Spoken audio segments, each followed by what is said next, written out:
Bom dia para vocês que estão aqui, bom dia para vocês que estão em casa. A gente retoma os nossos estudos do Verdades Essenciais, estamos na reta final e eu estou conversando com vocês sobre as coisas do fim. Nós, nas últimas 2 semanas, conversamos com vocês sobre 2 coisas. A primeira, eu conversei com vocês extensamente sobre a vinda de Jesus. Falei com vocês que a vinda de Jesus é única, final, visível, triunfante, gloriosa. Então, qualquer outra coisa disso a gente não consegue observar na Escritura. Aquela ideia de uma espécie de rapto ou arrebatamento da igreja em que ela não passaria por uma grande tribulação. Nós não conseguimos ter respaldo bíblico para isso. E hoje eu queria terminar o que eu comecei falando na semana passada com vocês sobre o estágio intermediário e depois conversar com vocês muito rapidamente sobre a questão do milênio. Se eu conseguir fazer isso, contemplei. Meus irmãos, o que é o estágio intermediário que eu comecei a falar com vocês na semana passada? A pergunta que vocês se fazem é sempre essa: o que acontece com a gente quando a gente morre? Bom, o que acontece com a gente quando a gente morre? Extensamente, nós observamos, por exemplo, pegue a sua Bíblia, por favor. Eu vou usar 2 exemplos. 1 Coríntios capítulo 15, e depois nós vamos a Tessalônica, tá? 1 Coríntios capítulo 15, o apóstolo Paulo, ele vai falar para a gente uma coisa muito interessante. Vamos lá. 1 Coríntios no capítulo 15. Vamos observar. Verso 12. Ora, se está sendo pregado que Cristo ressuscitou dentre os mortos, como alguns de vocês estão dizendo que não existe, como vocês estão dizendo que não existe ressurreição dos mortos. Se não há ressurreição dos mortos, nem Cristo ressuscitou. E se Cristo não ressuscitou, é inútil a nossa pregação, como também é inútil a fé que vocês têm. Mais que isso, seremos considerados falsas testemunhas de Deus, pois contra Ele testemunhamos que ressuscitou a Cristo dentre os mortos. Mas se de fato os mortos não ressuscitam, Ele também não ressuscitou a Cristo. Pois se os mortos não ressuscitam, nem mesmo Cristo ressuscitou. E se Cristo não ressuscitou, é inútil a nossa fé. E ainda estão em seus pecados. Neste caso, também os que dormiram, percebe aqui? Dormiram. Também os que dormiram em Cristo estão perdidos. Se é somente para esta vida que temos esperança em Cristo, somos de todos os homens os mais dignos de compaixão. Agora vamos dar uma olhada em Tessalônica, o que o Paulo vai falar. A 1 Tessalonicenses, Paulo vai falar aqui para a gente, segundo aos Tessalonicenses.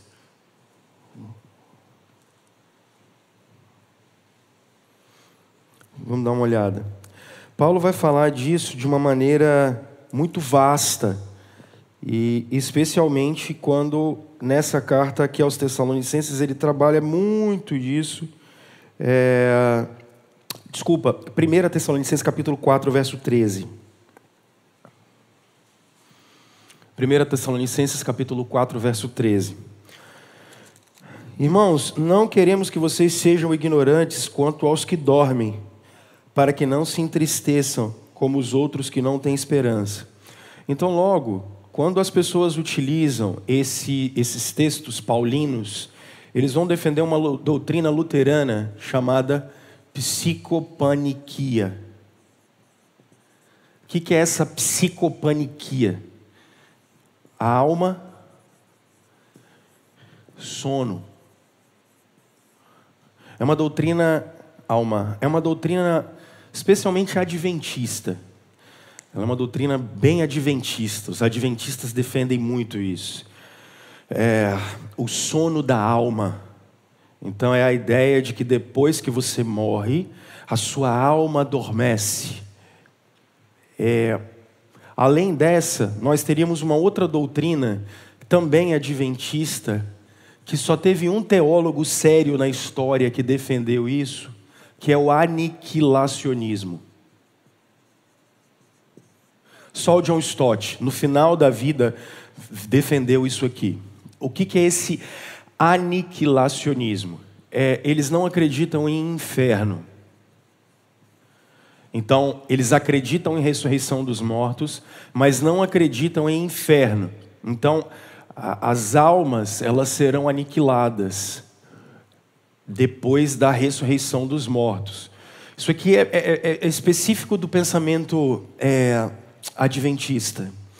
O que é isso? A alma dorme, e quando ela dorme, na ressurreição dos mortos, ela é aniquilada. E textos que vão comprovar isso, segundo eles, é exatamente essa ideia do sono da alma. E aqueles que vão ressuscitar, ressuscitam com Cristo. Então, às vezes a gente fica um pouco confuso em relação a isso. Como é que a doutrina reformada vai trabalhar esse negócio? Um cara que tem defendido essa ideia, mas não é um teólogo, é o Caio Fábio. Ele tem defendido muito essa ideia de aniquilacionismo. Mas como não é um teólogo de cátedra, a gente não vai levar muito a fé. A fé, o que fala. Mas essa ideia aí. Vocês possivelmente já devem ter ouvido muito isso.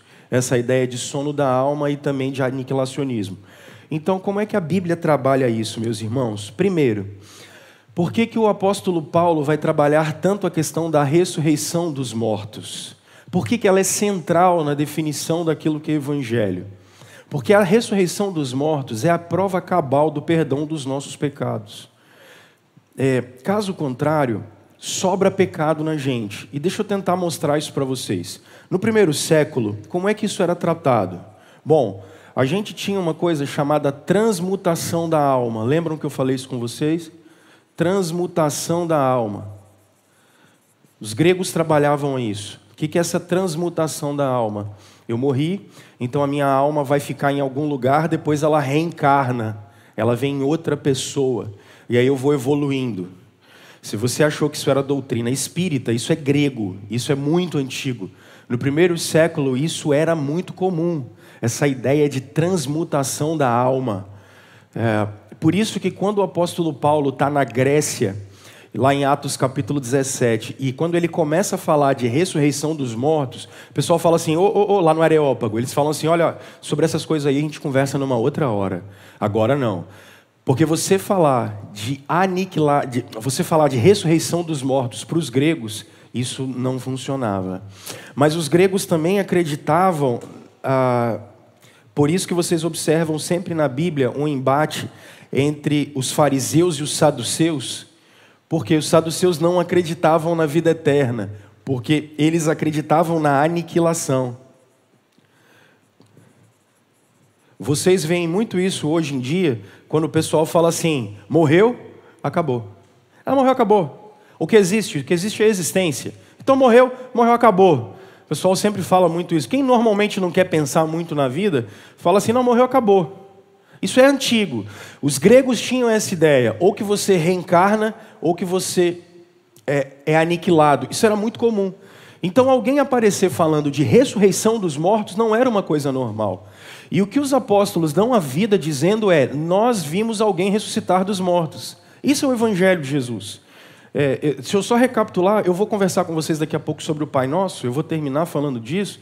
Meus irmãos, a essência do evangelho de Jesus é perdão de pecados. O que é o evangelho de Jesus Cristo? É a boa notícia de que Deus se encarnou, morreu e ressuscitou. Isso é a palavra evangelho. Então, evangelho, como eu tenho falado para vocês, não é dar comida para pobre. Evangelho não é política de identidade. Isso não é evangelho. Evangelho é a notícia do perdão de pecados. Não confundam o evangelho com efeitos do evangelho. Eu amar a Marta, eu amar o Cláudio, é um efeito do que Deus fez em mim. Mas a centralidade da notícia de Jesus é que você pode nascer de novo. Isso é a centralidade. Por exemplo, eu estava vendo uma postagem de alguém dessas filosofias do nosso tempo dizendo assim: você pode mudar tudo, mas não pode mudar desejo. Você pode mudar tudo, mas não pode mudar o que você quer. Mentira. Por quê? Porque o Evangelho muda inclusive desejo. O Evangelho muda inclusive vontade. Porque ele te dá uma nova natureza, percebe? Você passa a ter uma natureza nova. Então, o Evangelho não confunda a notícia de que Deus encarnou, morreu e ressuscitou pelos nossos pecados para nos dar uma nova vida com efeitos do Evangelho. Não confunda isso. Ser bom marido, efeito do Evangelho. Ser bom filho, efeito do que Jesus fez. Fora isso, irmãos, a gente vai começar a confundir o que a Bíblia não diz, ok? Então não percam isso de vista. Por isso a ressurreição é tão importante. Agora, o que acontece com a alma? Essa é a grande questão, entre a morte e a ressurreição. Porque, pessoal, por que não dá para falar de reencarnação? É uma doutrina muito fraquinha, vai. Não dá, você não tem... Não precisa nem da Bíblia. Você não tem base psicológica nenhuma para isso. Não tem. Você não tem base psicológica para falar assim: eu era fulano de tal numa outra vida. Não precisa da Bíblia, só precisa usar lógica. Não tem, não dá. É uma doutrinazinha muito fraquinha, muito ruinzinha. Eu sei que se algum de vocês no passado acreditou aí em reencarnação, aí tem aqueles motos, né, falando reencarnação é uma questão de justiça. Não é não, gente. Viver aqui mais de uma vez é terrível. Pelo amor de Deus, rapaz, uma vida só tá bom, velho. Não é questão de justiça, não. Você tá ficando doido. Chega. O cara vive 40 anos, já tá morto, cansado. Já você vive 70, você fala: ai, caramba, ainda tem mais uns 10 ou 20 para viver ainda. Dá não. Questão de justiça, não. E se você for olhar biblicamente, não dá. O pessoal está perguntando assim: olha, Senhor, Elias, por exemplo, o exemplo de Jesus, Herodes fala assim: Jesus fazendo milagre, falou: é João Batista que reencarnou. A ideia de Herodes lá é a transmutação da alma. Não é não. Tá? O Elias, como ele é prometido lá, o João Batista ele prega no espírito de Elias. Então a Bíblia não dá base para isso. E também a Bíblia não dá base para aniquilação, gente. Não tem aniquilação. Tem ressurreição de todos os mortos. Todos os mortos. Todos. Ressurreição de todos. Juízo de todos. E não haverá aniquilação. A linguagem do Apocalipse é a linguagem do lago de fogo e enxofre. Eu devo trabalhar isso semana que vem com vocês, essa linguagem apocalíptica, mas o que é importante vocês entenderem?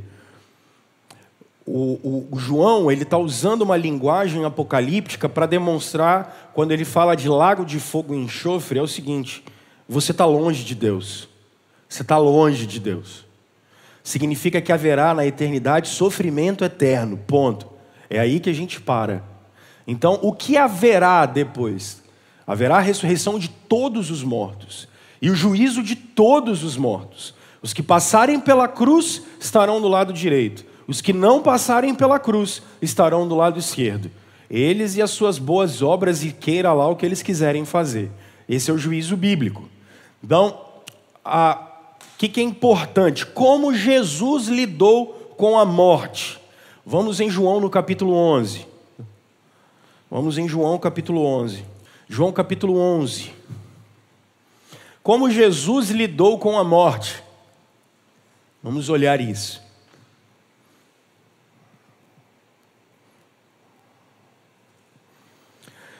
João 11, vamos lá? Vou ler bem devagar como eu tenho feito nos últimos dias. Tá? Havia um homem chamado Lázaro, ele era de Betânia, do povoado de Maria e de sua irmã Marta. E aconteceu que Lázaro ficou doente. Maria, sua irmã, era a mesma que derramara perfume sobre o Senhor e lhe enxugara os pés com os cabelos. Então as irmãs de Lázaro mandaram dizer a Jesus: Senhor, aquele quem amas está doente. Ao ouvir isso, Jesus disse: essa doença não acabará em morte, é para a glória de Deus, para que o Filho de Deus seja glorificado por meio dela. Jesus amava Marta, a irmã dela, e Lázaro. No entanto, quando ouviu falar que Lázaro estava doente, ficou mais 2 dias onde estava. Depois disse aos seus discípulos: vamos voltar para a Judéia. Estes disseram: mestre, há pouco os judeus tentaram apedrejar-te, e assim mesmo vais voltar para lá? Verso 9. Jesus respondeu: o dia não tem 12 horas? Quem anda de dia não tropeça, pois vê a luz deste mundo. Quando anda de noite, tropeça, pois nele não há luz. Depois de dizer isso, prosseguiu dizendo-lhes: nosso amigo Lázaro adormeceu, mas vou até lá para acordá-lo. Percebe a linguagem de Jesus também? Seus discípulos responderam: Senhor, se ele dorme, ele vai melhorar. Jesus tinha falado de sua morte, mas os seus discípulos pensaram que ele estava falando simplesmente do sono. Irmãos, você usar a linguagem do Paulo para falar que alguém está dormindo e não morto é você ignorar que a Bíblia permuta os termos. A Bíblia permuta o termo. Por exemplo, se eu falar bem assim: pessoal, daqui a 10 anos pode ficar tranquilo que eu estou dormindo. O que eu estou falando com vocês? Morri. Isso não está dizendo da minha condição ou a condição da minha alma. Jesus está dizendo: turma, Lázaro morreu. Mas como é que Jesus disse que Lázaro morreu? Dormiu. A gente não usa a expressão assim: tem alguém muito doente, aí a pessoa morreu, o que vocês falam? Começa com D. Descansou. Ué, mas ele está descansando ou morreu? Você fala: não, descansou, estava cansado, né? Às vezes alguns falam assim: nossa, ficou livre. É a maneira da gente se referir. E quer dizer que o cara está descansando? Tá também, mas a pessoa morreu. A gente só está usando a palavra, irmãos. Então, o que fica mais próximo do que acontece? Não utilizem, por exemplo, e não caiam nessa de que porque o Paulo usa um eufemismo. O que é eufemismo? Ao invés de eu usar a palavra morreu, eu uso alguma coisa que vai aliviar o sentido. Então isso é eufemismo, é uma figura de linguagem. Quando Paulo diz que fulano está dormindo, ele está dizendo que o cara está morto, mas ele está usando uma palavra mais leve. Como Jesus vai trabalhar isso então? Vamos até Lucas, capítulo 15, e vamos ver como Jesus trabalha isso. Vamos ver... 16. Vamos ver como Jesus trabalha isso. Lucas capítulo 16. Verso 19. Lucas 16, verso 19. Vamos ver como Jesus trabalha isso. Ou seja, em primeiro lugar, não há sono da alma. A Bíblia não trabalha sono da alma. Quando ela usa a palavra sono, ela está só usando um eufemismo para a morte.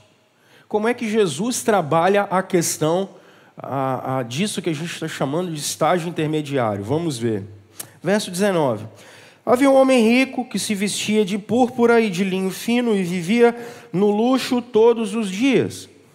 Diante de seu portão fora deixado um mendigo chamado Lázaro, coberto de chagas. Este ansiava comer o que caía da mesa do rico. Até os cães vinham lamber suas feridas. Chegou o dia em que o mendigo morreu, e os anjos o levaram para junto de Abraão. O rico também morreu e foi sepultado. Agora, o texto bíblico aqui, se você está com a revista aí atualizada, ele vai usar no inferno. Se você está com a NVI, ele vai usar a palavra Hades. É a mesma coisa, ok? No Hades, onde estava sendo atormentado, ele olhou para cima e viu Abraão de longe, com Lázaro ao seu lado. Então chamou: Pai Abraão, tem misericórdia de mim, e manda que Lázaro molhe a ponta do dedo na água e refresque a minha própria língua, porque eu estou sofrendo muito nesse fogo. Mas Abraão respondeu: Filho, lembre-se que durante a sua vida você recebeu coisas boas, enquanto que Lázaro recebeu coisas más. Agora, porém, ele está sendo consolado aqui, e você está em sofrimento. E além disso, entre vocês e nós há um grande abismo, de forma que os que desejam passar do nosso lado para o seu, ou do seu lado para o nosso, não conseguem. Ele respondeu: Então eu te suplico, pai, manda Lázaro ir à casa de meu pai, pois eu tenho 5 irmãos. Deixa que ele os avise, a fim de que eles não venham também para este lugar de tormento. Abraão respondeu: ele tem Moisés e os profetas, que os ouçam. Não, pai Abraão, disse ele, mas se alguém dentre os mortos fosse até eles, eles se arrependeriam. Abraão respondeu: se não ouvem a Moisés e os profetas, tampouco se deixarão convencer, ainda que ressuscite alguém dentre os mortos. Bom, o que a gente pode olhar? Primeiro, isso aqui é uma parábola, é uma história. Então, cuidado com a literalidade das histórias, porque ela tem todo um contexto por trás. Então, você interpretar a parábola de Jesus, você tem que ter umas regras hermenêuticas especiais. Eu não vou entrar nesse ponto, embora o ano que vem eu quero dar um curso de hermenêutica aqui para vocês. Alguns querem interpretar melhor a Bíblia e às vezes faltam algumas ferramentas. O ano que vem a gente vai tentar fazer isso com vocês aqui. O que é importante? Jesus está contando essa parábola, e primeiro, é o livro de Lucas. Lucas foi escrito para romanos, que tem uma cultura grega. Então, o que é que está... Lembra que Lucas escreve para o excelentíssimo Teófilo, tá? Então, o que é que está na cabeça desse pessoal? Isso aqui está na cabeça deles. São as principais correntes. Ou você reencarna, ou você é aniquilado. Tem uma outra corrente que dizia o seguinte, menos comum, mas ela é meio aristotélica. Se você fosse um cara bom na vida, você voltava para o universo. Se você fosse um cara ruim, você ia embora do universo. Por isso os gregos trabalhavam muito a questão moral e ética. Se você é um cara bom, você volta para o universo. Você volta para o todo absoluto da criação. Se você é um cara ruim, você vai embora. Então, por isso, eles pregavam muito essa ideia de você ser um cara bom. O que é que Jesus está falando? Primeiro, ele vai usar uma linguagem hebraica. Ele vai usar a linguagem do pai Abraão. É uma linguagem dos hebreus. Ele vai usar a expressão rico e vai usar a expressão Lázaro. Por isso que quem é mais antigo, lembra que antigamente você queria xingar alguém, você chamava ele de quê? Lazarento. Não era assim? Antigamente, lazarento. Isso é xingamento de crente. A gente estava jogando futebol, aí o cara fez alguma coisa, teve um que gritou assim, filho do anticristo. Isso aí é xingamento de crente. Crente xinga assim, né? Jezabel. Então, vamos lá. Jesus diz o seguinte: o rico morreu e foi sepultado. E o Lázaro? O Lázaro foi para junto do pai Abraão. Então Lázaro está perto do pai Abraão.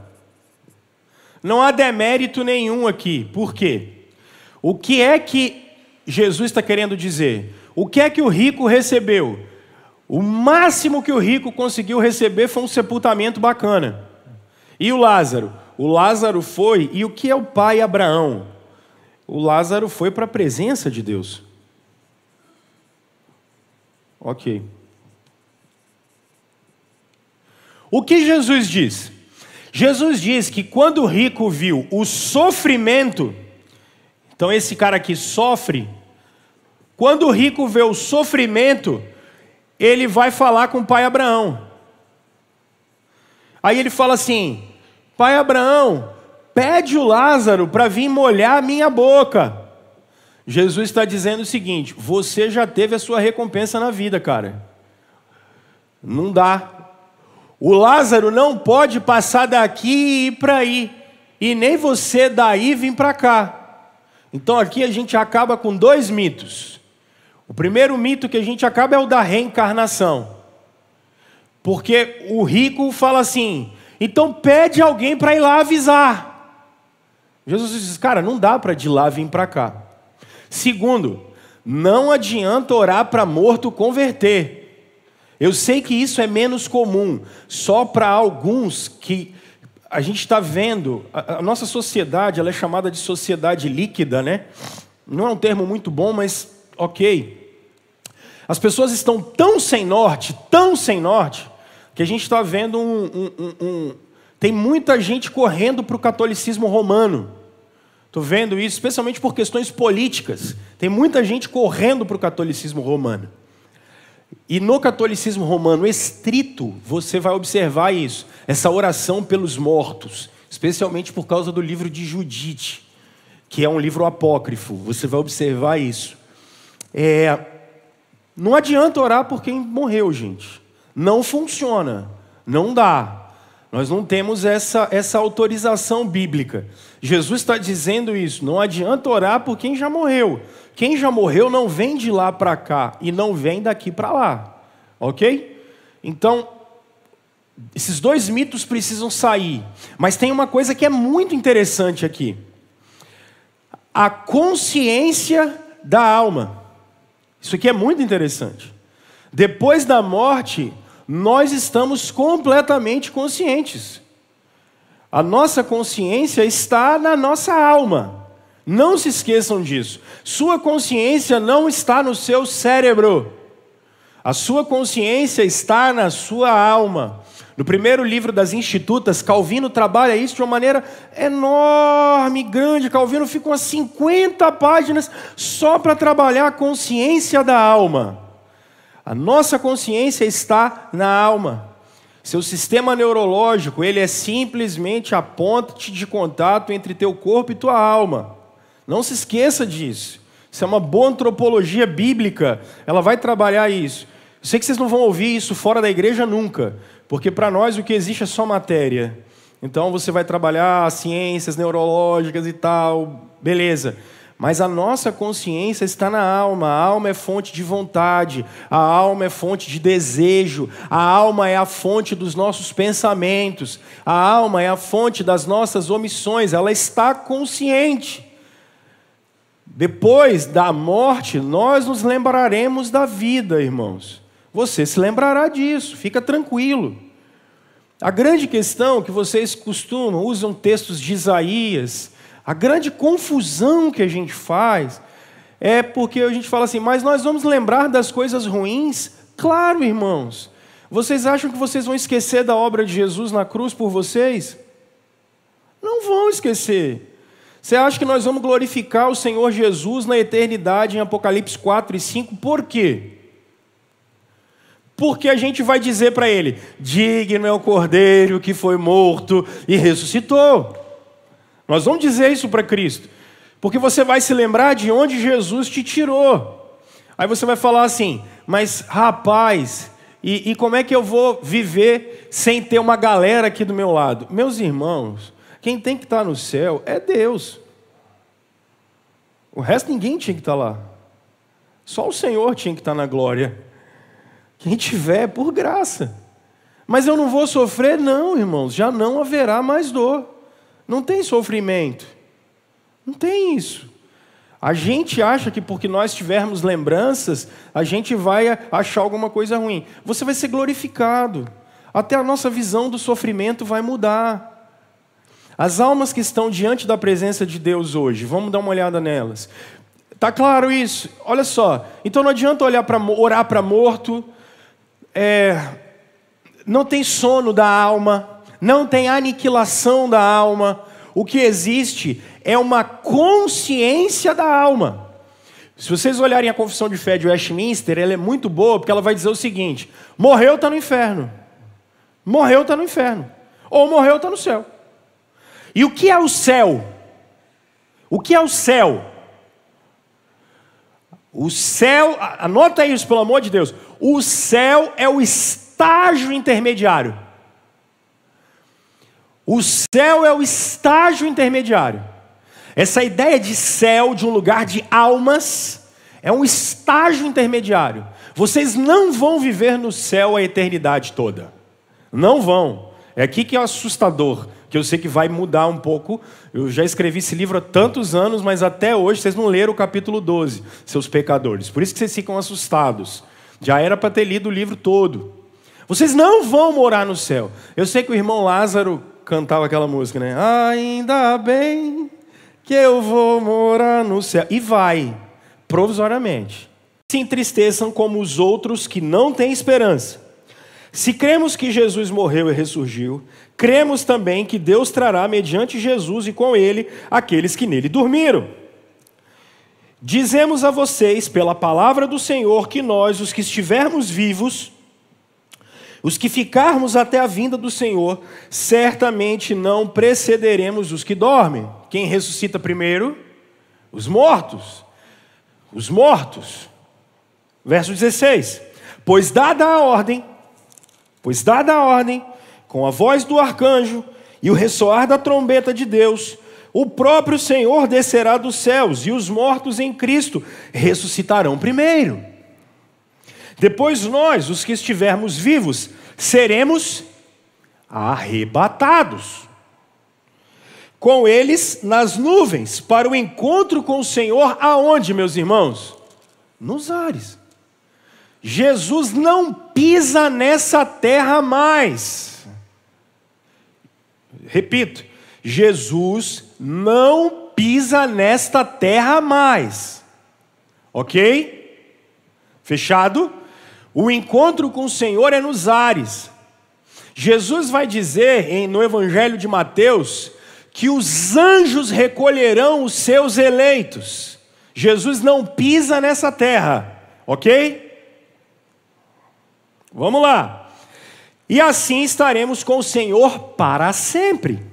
Consolem-se uns aos outros com essas palavras. Agora, olha o que o apóstolo Paulo vai dizer. Capítulo 5, verso 1. Irmãos, quanto aos tempos e épocas, não precisamos escrever-lhes, pois vocês mesmos sabem perfeitamente que o dia do Senhor virá como um ladrão à noite.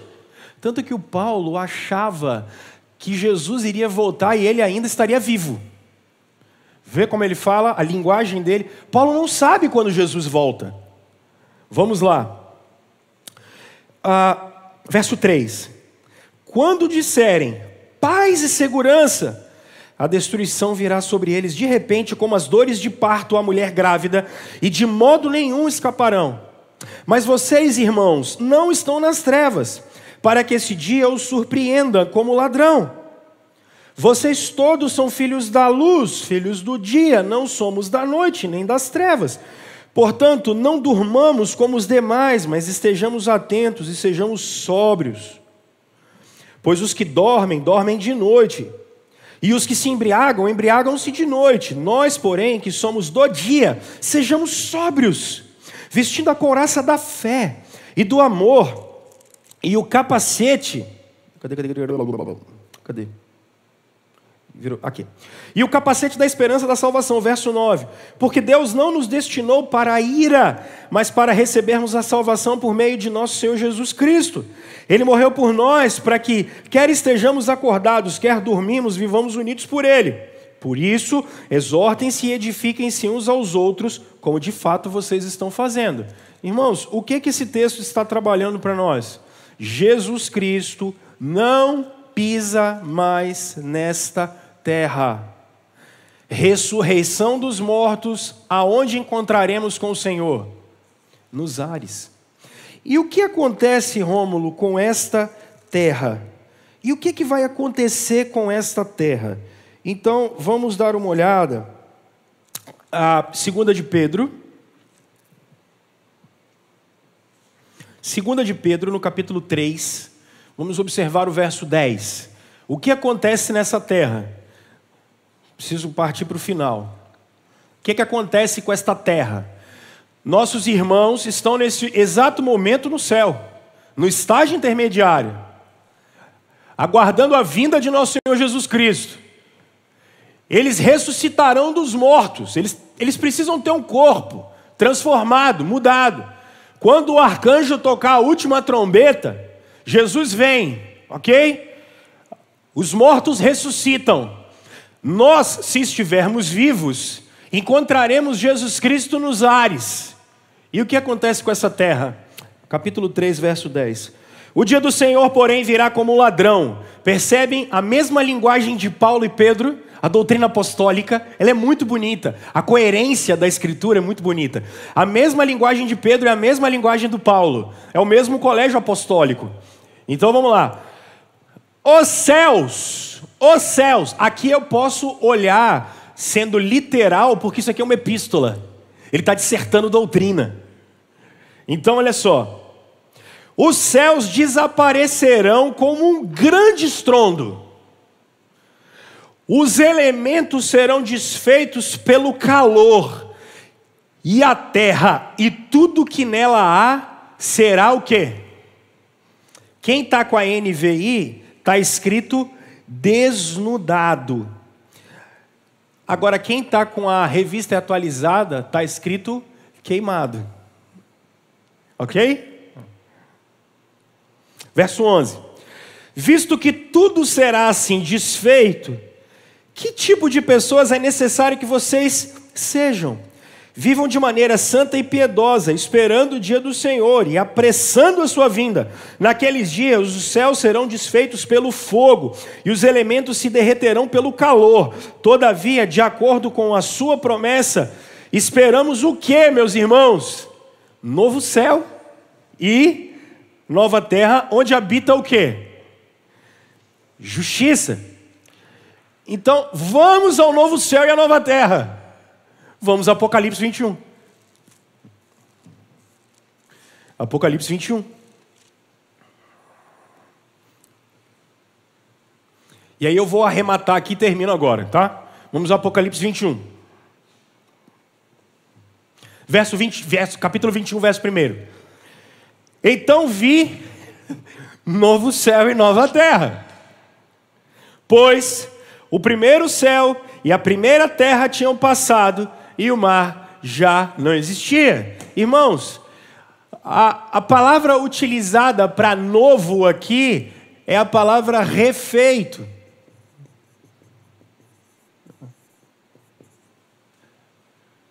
Por que fogo? Porque é o juízo de Deus sobre a criação. Quando nós encontrarmos com o Senhor Jesus Cristo nos ares, a terra vai ser purificada, irmãos. A criação vai ser purificada. O que Paulo diz em Romanos no capítulo 8? A criação geme, esperando o quê? A volta de Jesus. O que a criação está dizendo? Todos os dias, levanta sol, cai sol. A água que vai, rio que corre para o mar, chuva que cai. A criação está o tempo todo dizendo: nós não aguentamos mais ficar debaixo do jugo do pecado.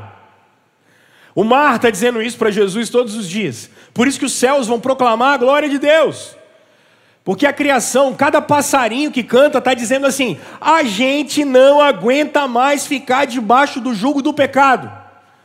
Quando Jesus Cristo ressuscitou, Ele não ressuscitou pela sua alma. Jesus ressuscitou pela realidade inteira. Tudo vai ser transformado.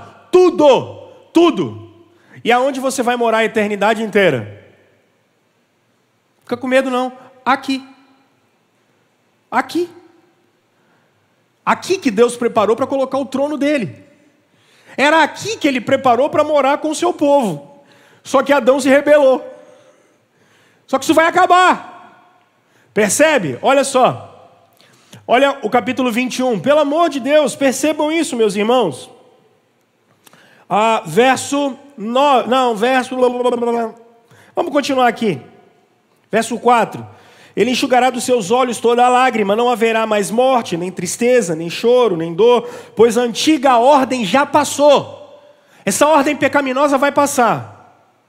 Ela vai acabar e vai ter uma nova ordem. É por isso, irmãos, que nenhum tipo de utopia, nenhuma ideologia, nenhuma revolução, nenhum governo político, nenhuma vai resolver o problema dos homens. Nós não conseguiremos fazer isso. Historicamente isso foi impossível. Futuramente também vai ser impossível. É impossível. Não tem como. Deu errado no passado, vai dar errado agora e vai dar errado no futuro. Os homens não conseguirão fazer isso. Jesus vai ter que voltar para começar uma nova ordem, ok? E como é essa nova ordem? Vamos lá, verso 9, acho que está bom aqui. Um dos 7 anjos que tinham as 7 taças cheias das últimas 7 pragas aproximou-se e me disse: venha. eu lhe mostrarei a noiva, a esposa do Cordeiro. Ele me levou no espírito a um grande e alto monte e me mostrou a cidade santa, Jerusalém. O que acontecia? Olha isso. Para onde a Jerusalém vai? Ela desce dos céus. A realidade do céu invade a criação. Jesus invade a criação. A criação é toda restaurada. Ela é purificada pelo poder do Espírito de Deus, pelo poder de Jesus Cristo. E agora o céu invade a terra. O céu invade a criação. E aí Jesus, o Rei dos Reis, inaugura uma nova era, que não é o milênio. Você já está no milênio. Eu vou falar disso semana que vem. Jesus inaugura uma nova era. E que nova era é essa? Aquela que ele começou com Adão. Só que o pecado mudou o curso da história.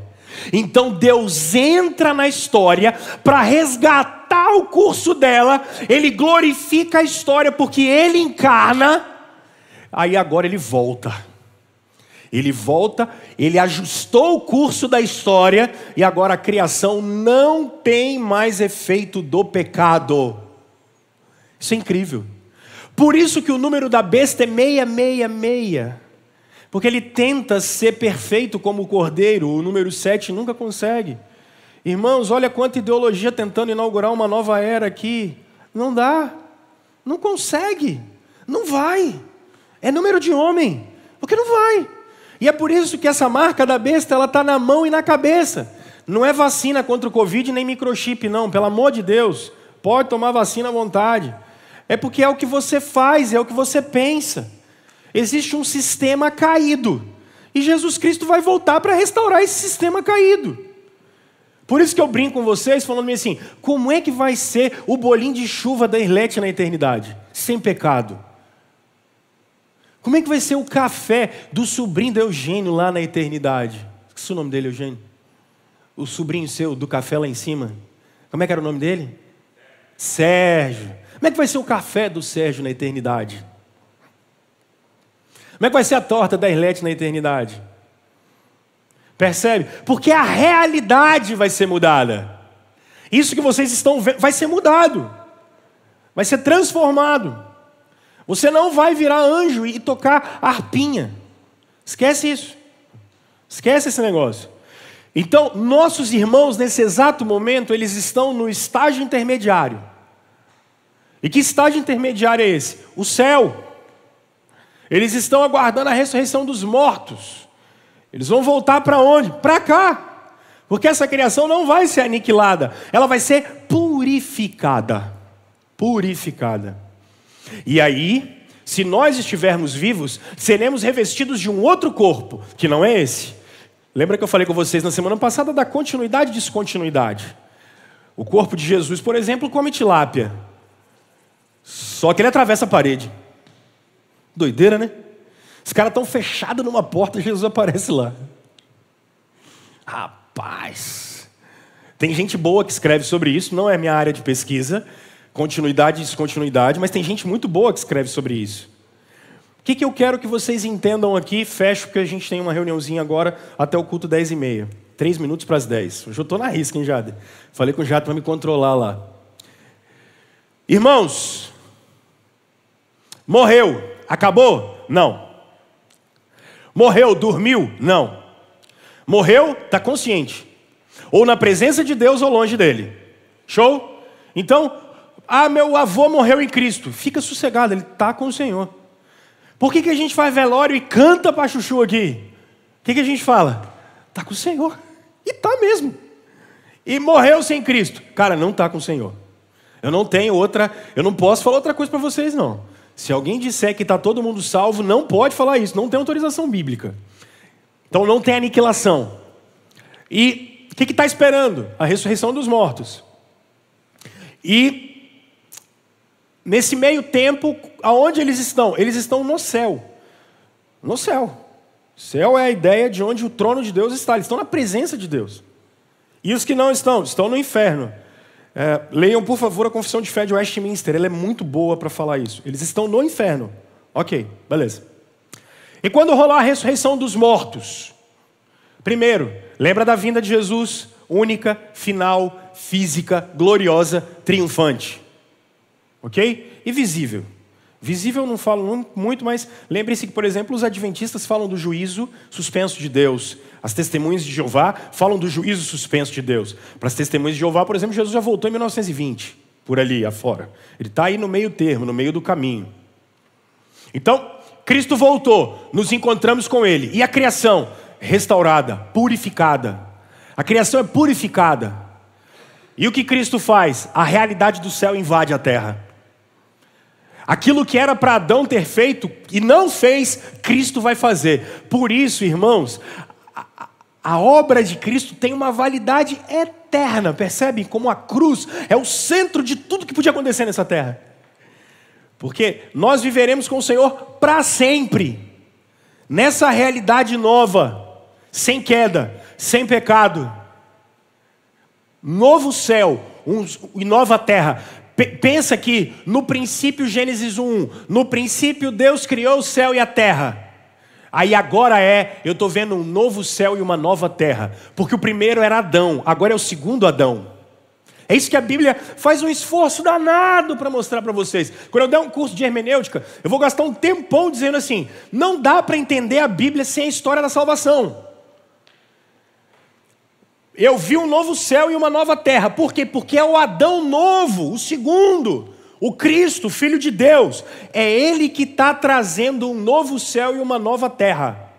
É por isso que cristãos trabalham tanto para que a criação seja mantida, cuidada, para que tenha ordem. Porque a gente está trabalhando agora aquilo que Jesus vai querer fazer na eternidade toda. Ok? Tudo bem? Então, depois da ressurreição dos mortos, nós viveremos com o Senhor nessa realidade aqui, só que sem pecado e glorificado. Na criação, como vai ser? Eu vou dar uma pitada dela na semana que vem, mas não dá para saber muita coisa não. Os profetas falaram muito sobre o novo céu e a nova terra. Isaías gastou muito tempo falando do novo céu e da nova terra. Muito tempo mesmo. Você tem especialmente a parte final de Isaías, os últimos 10 capítulos, ele gasta só falando do novo céu e da nova terra. É muito legal isso. Os profetas Israel já tinha essa ideia de um Salvador para trazer uma nova criação. Gente, o inferno é real. Só que do mesmo jeito que nós seremos glorificados, o sofrimento é ampliado. Porque essa turma vai sofrer com o corpo também. Eles vão sofrer. E aqui não é que vai ficar pegando fogo, gente. É o que eu falei. O que é lago de fogo e enxofre? Não é que vai ficar pegando fogo. Aí você imagina o inferno como se fosse igual o inferno do Pica-Pau. Quem é mais novo viu o inferno do Pica-Pau. Depois você olha no YouTube. Está lá o Pica-Pau com foguinho queimando assim. A ideia de fogo ali é a separação, é juízo.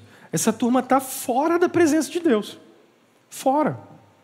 Longe de Deus. É isso que é inferno. Lutero cunhou essa expressão e eu acho que ela é incrível. O inferno é a ausência de Deus. Isso que é inferno. Não tem um foguinho não, tá? Fica sossegado. Inferno é a ausência do Senhor. Tudo bem? Meus irmãos, é isso. Essa aula fica gravada e disponibilizada para vocês. Se vocês tiverem dúvidas, podem me perguntar depois. Eu estou à disposição, mas aqui eu teria implicações enormes para trabalhar com vocês. Implicações da ordem do meio ambiente, da ordem da preservação da criação, da ordem política, da ordem jurídica. Porque essa terra é do Senhor. Então, basicamente, o que vocês precisam entender? Parem de falar assim, ó, isso aqui tudo é ruim, ó. Isso é pensamento grego. Para cristão, Jesus morreu até mesmo por isso aqui, ó. Ó. Jesus morreu por isso. Ele teve um corpo como esse. O corpo é bom. A criação é boa. Ela é boa. É por isso que a criação é para ser aproveitada. A gente tem que aproveitar. Quando a gente teve um dia bacana ontem, por que a gente faz isso? Você está aproveitando o que Deus fez, velho. Tinha uns arroz, meu irmão, de fogão a lenha lá ontem, que o pau quebrou. Paz, tinha umas farofas que... Agora imagina isso glorificado. Irmão do céu, meu pai, vocês me procurem na Nova Jerusalém, pelo amor de Deus. Eu preciso comer o arroz de forno de vocês. Nosso pai, vocês me procurem. Tinha uns frangos, velho, que vocês não têm ideia. E umas linguiças caseiras que arrumaram lá ontem. Rapaz, criação boa. Boa demais da conta, hein? Deus que fez. E Jesus morreu por ela. Tá bom? É isso. Semana que vem eu falo de milênio. Aí eu vou dar uma visão para vocês de como interpretar, inclusive, o Apocalipse. Vocês vão ver que a gente vai ver o mesmo evento repetido várias vezes no Apocalipse. E eu vou falar para vocês e defender aqui que vocês já estão no milênio. Não esperem nada literal, isso não vai acontecer. Eu vou falar um pouquinho do novo céu e da nova terra, tá? Beijo.